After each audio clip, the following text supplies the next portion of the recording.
Former CIA operative Frank Moses is living a normal life with his girlfriend Sarah Ross, shopping for items for their home. He sends her off to grab them something to eat, but in reality, Frank has noticed someone lurking nearby. It turns out to be former operative Marvin Boggs, who is paranoid that they are still being hunted and that they need to leave, but Frank doesn't want to mess up the happy life he has created. Sarah returns and is interested in what Marvin has to say, but Frank leaves. Marvin again tries to convince him, and Frank turns him down again, but as Marvin drives away, his car explodes. Marvin's funeral is held a few weeks after, but Frank isn't convinced he is really dead, though Sarah convinces him to at least show his respects. They enter the church and see Marvin's body, but Frank insists Marvin isn't dead at all. Frank uses a pin to stick Marvin until Sarah stops him, telling him to behave. When someone is asked to speak, Sarah coaxes Frank to say a few words. After the funeral, Frank suggests that they move, as they could be targeted next. At that moment, FBI agents arrive, wanting to take Frank into custody and interrogate him. So Frank tells Sarah to head to his safe house and wait for him there before he is taken into custody. U.S. intelligence agent Jack Horton arrives at the holding facility pretending to be Frank's lawyer, but suddenly shoots the secretary dead and forces the man in charge to tell him where Frank is before killing him. Meanwhile, Frank is being interrogated about a Cold War operation, Nightshade, but claims he knows nothing. Jack and his team of hired mercenaries are heading to the interrogation room. A young FBI agent is left in charge of Frank, who warns him to release him as the men are coming to kill them all. The agent hands Frank the key just before Horton guns down the agent. He knows everything about Frank, as Frank was his hero once. Horton introduces himself as the man the government uses to get information by any means necessary and threatens Sarah's life, revealing he has been watching Sarah even at intimate moments. Frank has heard enough. He breaks free and holds a mercenary hostage, but Horton kills the man, forcing Frank to dive for cover. One mercenary goes to check, but gets dragged off like a horror movie, so the others begin to spray the entire room with bullets. Fire. A few move in, but Frank lays a grenade trap, which blows the room while he hangs outside the window. The others enter cautiously, but Frank moves around like a ghost, taking out the men.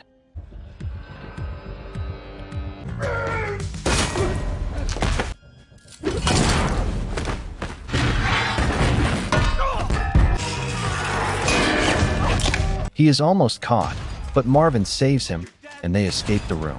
Outside, they see Sarah, and Frank cusses him out for bringing her into this mess. But Sarah reminds him she isn't a China doll. Marvin later reveals that a document was recently posted implicating both him and Frank in taking part in Operation Nightshade, but they say nothing more about it. Frank then urges Sarah to go into hiding for her protection, but Sarah refuses to leave his side and is in for the excitement. They then hear someone banging in the trunk of Marvin's car, who turns out to be a senior intelligence officer whom Marvin has been interrogating for the past few days. Horton and Senior Intelligence Officer Davis meet with the general who was in charge of Operation Nightshade in '79, trying to reassure him that Frank and Marvin will be contained.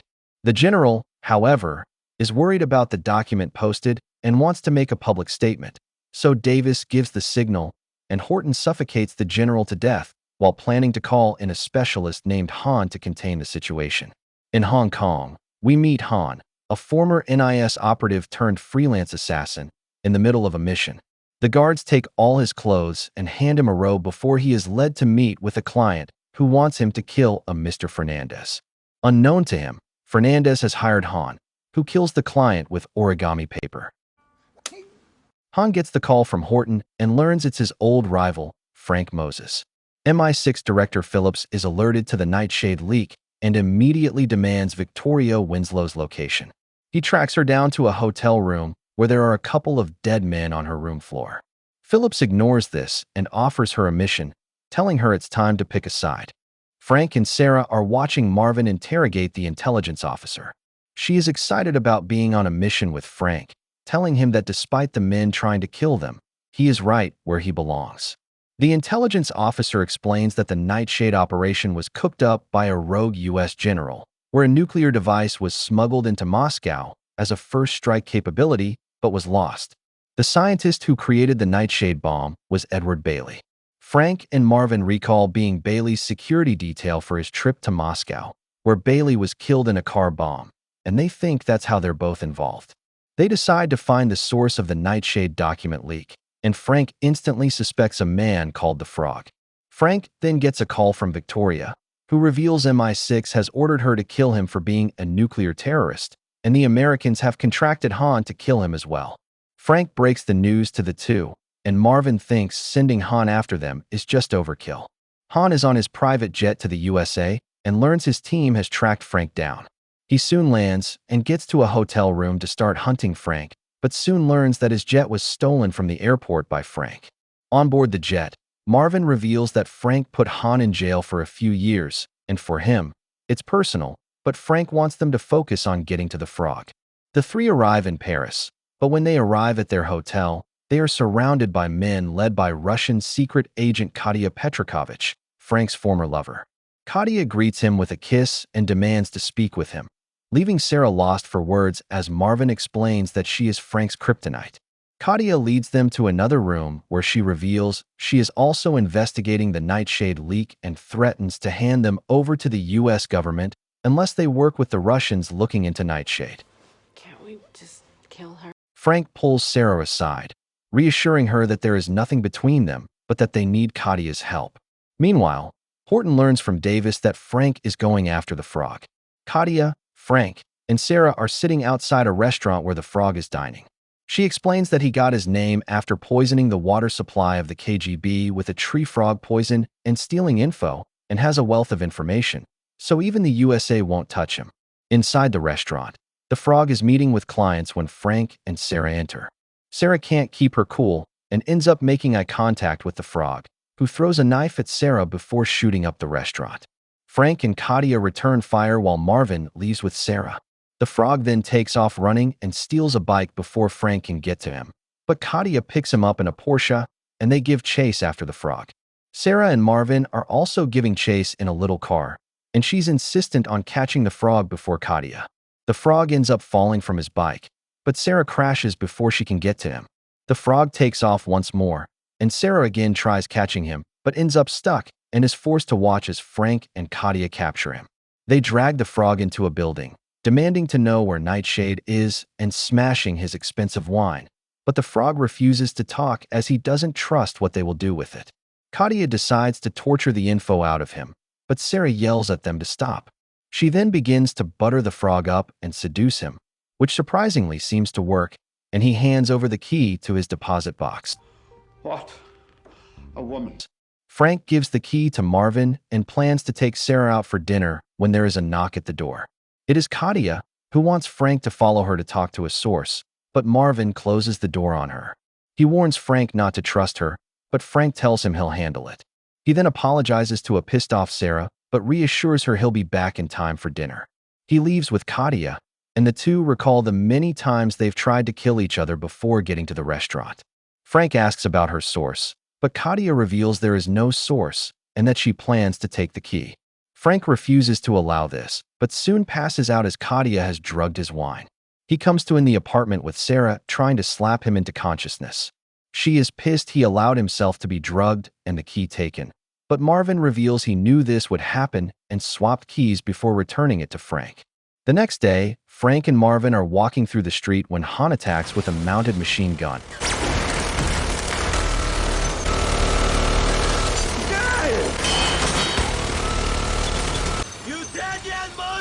Spraying the entire sidewalk and demanding his plane.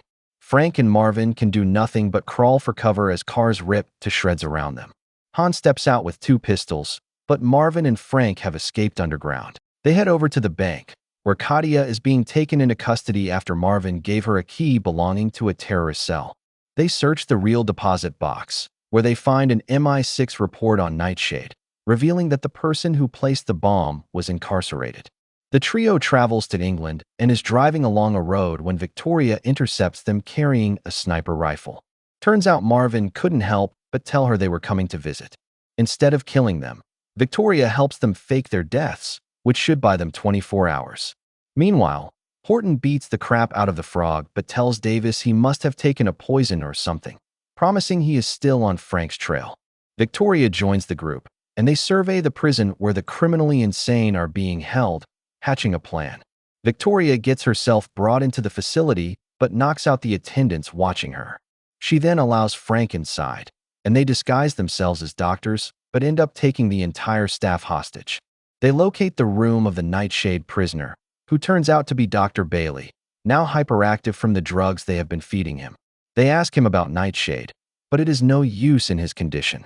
Victoria plans to investigate why MI6 would cover up Bailey being alive, and she allows herself to be captured while Frank escapes with Bailey. Marvin flies Frank and Bailey to a Russian airbase, where they are surrounded by soldiers. The soldiers turn out to be under the command of Ivan Simonov, a former Russian general and Frank's old friend. Frank again tries to get the location of the bomb from Bailey, but he is still out of his mind. They arrive in the city, where Han attacks them, focusing on Frank and demanding his plane.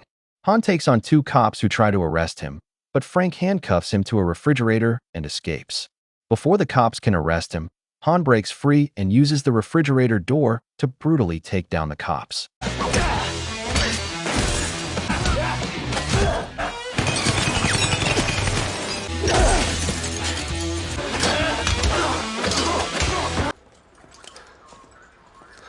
Frank takes Bailey to Marvin's safe house.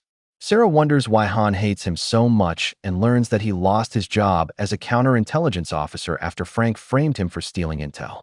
Sarah asks Bailey about Nightshade again, and this time he tells them yes. After leading them around town for hours, Bailey finally leads them directly to the Kremlin, revealing it's the one place no one would expect to look. He then leads them to a secret entrance into the Kremlin through a Papa John's bathroom. Victoria is in MI6 custody. She warns Phillips about the bomb, but he reveals something shocking to her and refuses to allow her to warn Frank. Phillips orders her termination, but Victoria takes out her executioner and escapes.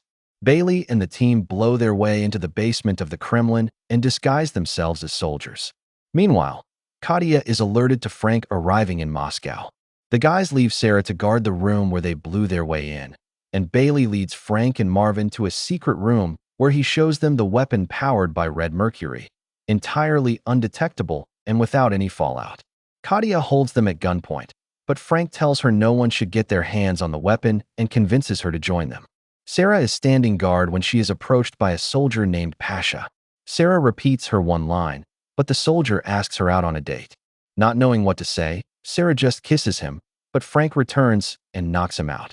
They escape back into Papa John's with Nightshade and blow up the tunnel to cover their tracks. They are celebrating their success when Frank gets a call from Victoria, who reveals that Bailey was actually locked up because he wants to set the weapon off. Frank turns to see Bailey holding him at gunpoint, confirming that everything Victoria said is true as he hates Russia. Bailey then disarms everyone, further revealing that he was the one who leaked the Nightshade document just to have Frank find Nightshade and get it out of the Kremlin. He then signals, and Horton and his men enter the room, as they have a deal with Bailey, and they take the Nightshade. Bailey then fatally shoots Katya and leaves, and soon Russian soldiers surround them. Horton and Bailey arrive at a U.S. airbase, but Horton double-crosses him and plans to have him locked up and interrogated for the rest of his life. Frank, Marvin, and Sarah are set to be executed for the death of Katya, and Marvin is glad it wasn't Han. As the soldiers prepare to fire, gunshots begin to ring out, and it's Victoria with a sniper rifle who takes out the soldiers and frees the trio. Bailey is on board the U.S. Army plane when he removes nerve gas from a hidden part of his shoe, injects himself with the antidote before releasing the nerve agent on the plane. He casually shoots some soldiers and kills Davis before injecting Horton with a little antidote to keep him alive.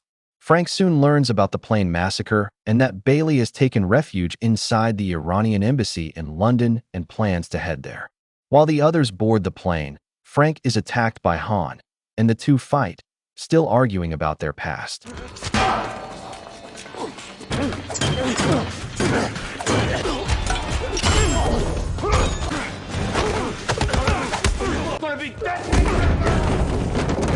Frank puts up a fight, but he stops Han, telling him about the bomb. He throws his gun to Han to show his sincerity, and Han is tempted to get his revenge right there, but stops himself and decides to join Frank. but promises to kill him later. Frank and Han enter the plane, putting everyone on edge, but Han just grabs himself something to eat. They begin planning their break-in of the Iranian embassy and decide to put Sarah as lead on this one. They are in a restaurant when they see the Iranian ambassador enter, so the plan goes into motion. Frank slaps Sarah and storms out, and on cue, the ambassador comes to hush her. Frank is worried about her, but Marvin tells him to have faith as he knows one thing for certain: women and black ops. Frank tells him that's two things, but Han tells him it's one and the same. At the table, Sarah injects the ambassador with a poison and holds him at gunpoint, warning him to do exactly as she says. She then leads him to a car. Meanwhile, Marvin enters the embassy pretending to be a defector. Sarah and the ambassador get to the embassy, where she hands a package off to Marvin. She gets to the ambassador's office, but another guard suddenly enters, demanding to know who Sarah is. He smacks her and is about to pull his gun, but Sarah shoots him dead. Marvin sets off a device that blows all the toilets in the bathroom. The embassy calls for plumbing, but Victoria intercepts the call, allowing Frank and Han to enter disguised as plumbers. Bailey has completed the sale of the weapon when he suddenly kills the men inside the room with a knife. Inside is also a bound Horton, and Bailey puts his plan into play and activates the bomb. He reveals his deep hatred for the espionage community for locking him up and taking the lives of his wife and son, and this is his way of getting his revenge. He then kills Horton, then plans to set his sights on Washington next. Frank and Han meet up with Marvin, and Sarah joins them with the secure room key. They enter to see Horton and the guards dead and the bomb ticking away. Frank alerts Victoria, who enters with a gun, causing a lockdown. Frank, Han, and Marvin are engaged in a gunfight, so Bailey uses the chaos to take Sarah hostage. Victoria goes after him, but they get away in Bailey's car. Han picks her up in his sports car to give chase while Marvin and Frank locate a chopper to track Bailey. The Iranian guards are chasing and opening fire on Han, who is about to be blocked in, but he pulls an amazing maneuver, allowing Victoria to shoot in both directions and take out their attackers. Marvin is trying to disarm the bomb while he flies. He thinks he has got it down to 2 wires, but when he cuts them, the timer just speeds up. The Iranians from the ground open fire, hitting the chopper. Frank tries to take over, but they end up crashing. Bailey takes Sarah back to Han's plane. Frank and Marvin recover from the crash with only 16 minutes left on the timer, so Frank grabs the bomb, steals a nearby car, and gets to the plane. There he confronts Bailey, who is holding a gun to Sarah. Bailey forces him to drop his gun. He sends Sarah to Frank and forces them to leave the plane with the bomb. Han and Victoria arrive to see Bailey taking off in his plane. They think all hope is lost, and the bomb will explode soon. Meanwhile, Bailey puts his plane on autopilot when he hears a sound. Inside the cockpit, he is shocked to see the ticking bomb and tells Frank, "Well played," before it explodes. Everybody breathes a sigh of relief, but Han hates him even more now and demands $30 million for his plane and $20 million for not killing him. But Frank knows he's a good guy and ends the movie with a kiss.